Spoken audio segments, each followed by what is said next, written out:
রঙিন সুতোগুলো তো দরকার ছিল, এই মোটা সুতোও লাগবে। জানো উনি এত কিছু করা বাকি না, এখনো ড্রেসটার অনেক ফিনিশিং দেওয়া বাকি রয়েছে। আর তাছাড়া আরও খুঁটিনাটি অনেক কিছু লাগবে। ফিতে টিতে আমি ঈশানকে বলেছি ওই আসার সময় নিউ মার্কেট থেকে নিয়ে আসতে। রিহার্সালও তো করাতে হবে। এই করছি, এগুলো নিয়ে ঘাটিস না বাবু, এগুলো লাগবে। সব কাজের জিনিস। তুই এটা দেখ, তোর মুখোশ একেবারে রেডি। বাবা থ্যাংক ইউ নতুন কাকি, মুখোশটা খুব ভালো। আরে পুটি পড়ে যাবো তো। না না কাকি লাগবে, কাকি লাগবে। ছাড় মা, ছাড়। আমি ছাড়বো না তোমাকে, কিছুতেই ছাড়বো না। দাদুকে বলো জানে যেতে, খাওয়ার সময় হয়ে গেছে, যাও। না আমি বলবো না, দাদুকে বলবো না। আমি নতুন কাকির কাছে থাকবো। আমি যাবো না দাদুর কাছে। না থাক, ও কাকির কাছে থাকবে, থাকো, আমি গিয়ে দেখছি। খুব ভালোই তো। হ্যাঁ হ্যাঁ করছি। এবার তুই আয় তো, আমাদের ড্রেসটাও তো দেখতে হবে তাই নাকি? চল চল চল চল চল, আয় আয় আয় আয় আয় আয় আয়, জামাটা দেখতে হবে তো। হ্যাঁ দেখি, হ্যাঁ দেখি, হাতটা ঠিক আছে? হ্যাঁ একদম ঠিক আছে। পাটা পাটা পায়ে। হ্যাঁ পাও ঠিক আছে, হ্যাঁ। কিন্তু লেজ কোথায়? মা এই এত বড় লেজ বানিয়ে দিয়েছিস আর তুই বলছিস লেজ কোথায়? অনেক বড় লেজ। এই এই এটা গায়ে রেখে দেখ তো, আমি মুখোশটা দিয়ে দেখছি কেমন লাগে। হ্যাঁ এখন গায়ে রেখে দেখ, দেখি, ধর। একদম পাখা পাখিরি লাগছে। এবার হালুম কর। Hello hello hello. তুমি খুব ভালো নতুন কাকি, তুমি কত কিছু করতে পারো। এর পরের বারের ফাংশনেও তুমি আমাকে সব কিছু শিখিয়ে দেবে। তুমি খুব ভালো। থ্যাংক ইউ নতুন কাকি। পরের বার না করছি, কাল তোর ফাংশন হয়ে গেলেই আমি ফ্রি। আমি এই বিয়ের হাত থেকে মুক্তি পেয়ে যাব। কি হলো, কি ভাবছো? কিচ্ছু ভাবছি না। তুই মুখোশটা পরলি না? এই নে তুই মুখোশটা পর। এই দেখ আমারও একটা মুখোশ আছে, দেখবি? এবার দেখি তো কে বেশি বড় ভাগ। ধর তো আমাকে, ধরছি, হালুম। ধর তো, হালুম করছি। এই দেখ আমিও ভাগ। ধর দেখি, ধর দেখি।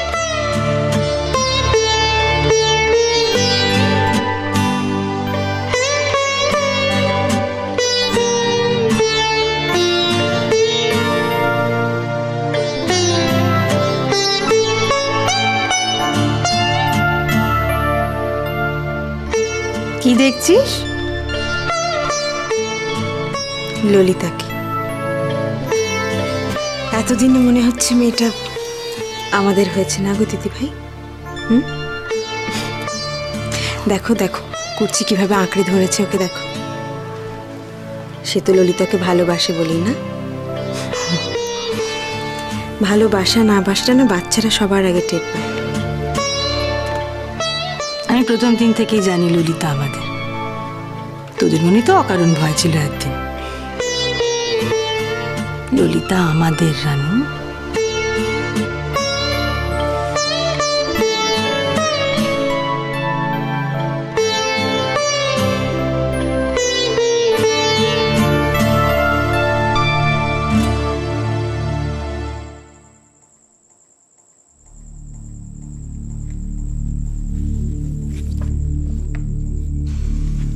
কি গো, তোমার হিসেব মিলল?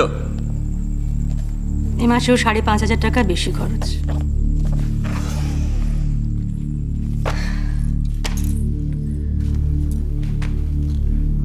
সে বলছিলাম কি বৌদি, ওটাকে আর বেশি বলে ধরো না।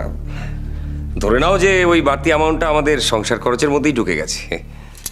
ঠাকুরপো বাড়তি খরচা তো কিছু করছি না, তা সত্ত্বেও মাসে মাসে খরচটা বেড়েই চলেছে। বড় মামি, হ্যাঁ রে দোলন বল। এই মাসের টাকাটা।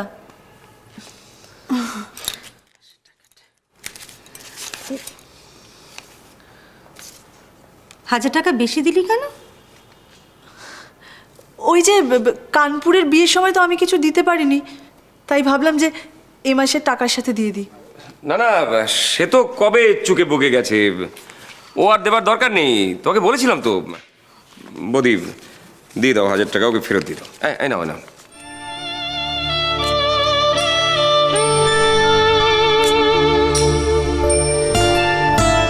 এটা রেখে দি ঠাকুরপো, দিয়ে অথবা তো লেগেই আছে, রেখে দি। ঠিক আছে।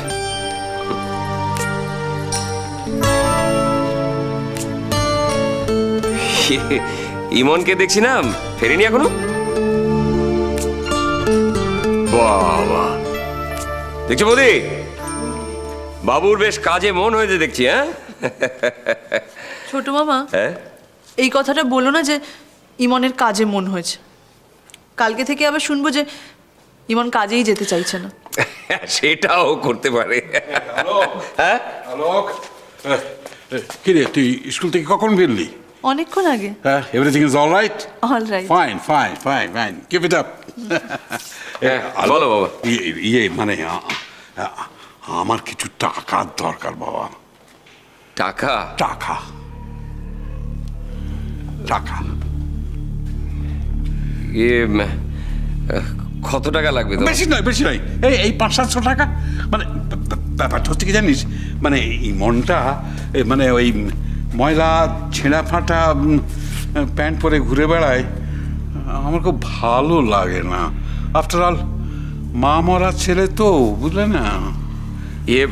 বাবা, ওই ছেঁড়া ফাটা প্যান্টটি এখন ফ্যাশন হয়েছে, বুঝলে, দোকানে অমনি বিক্রি হয়। হ্যাঁ, ছেঁড়া ফাটা প্যান্ট দোকানে বিক্রি হয়? আশ্চর্য ব্যাপার। ইন এনি কেস আমাকে তো কিনতেই হবে।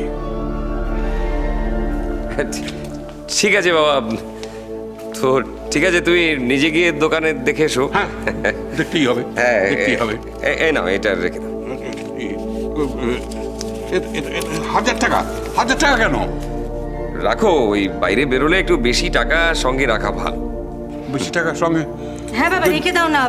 তোমার পছন্দ হলে তুমি কি ফিরে আসবে নাকি একটু বেশি টাকা থাক তোমার সাথে? না না না, আমার ভয় হয় আমি যদি খরচা করে ফেলি, এতগুলো টাকা হাতে পেয়ে বলা তো যায় না, লোভের মাথায় কিছু একটা কিনে ফেললাম। এদের কাছে 1000 টাকা কোনো দামই নেই। ঠাকুরপো, আমার কাছে তো অনেক দাম। রাখো, বাবাকে দিলে টাকাটা। এটা তোমার কাছেই রাখো, বলা যায় না আবার কি বাড়তি খরচ এসে হাজির হবে। আমার কাছে আছে, রেখে দাও।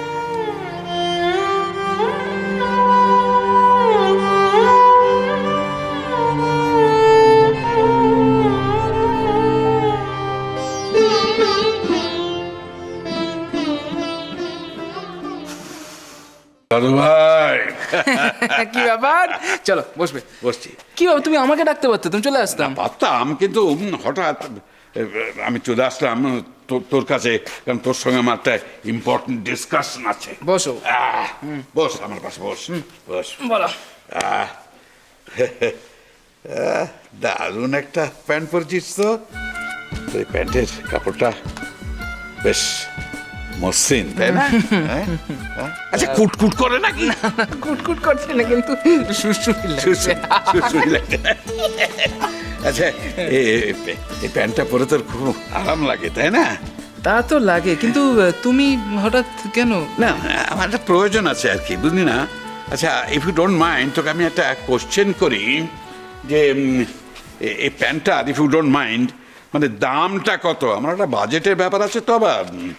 দাম? দাম দাম মানে কত এই প্যান্টের দাম? এই প্যান্টের দাম দেখো, প্যান্টটা তো ভালো টেকসই মসৃণ একটা প্যান্ট, তো অবশ্যই, অবশ্যই। দামটা দামটা এই যে এই যে এই যে ললিতা, এদিকে আয়। কুর্চিকে ললিতা, দেখো। ললিতা, কুর্চি, এই এদিকে আয়। কুর্চি। আরে কুর্চি নয়, আমি দাম জিজ্ঞেস করছি।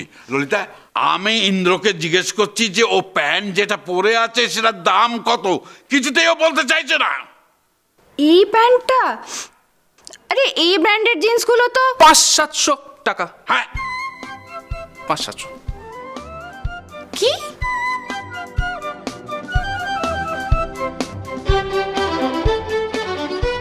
সাতশো টাকা? হ্যাঁ, একটা প্যান্টের দাম 700 টাকা? মাথা খারাপ, তোকে দাহা ঠকিয়ে দিয়েছে। ওগো বধূ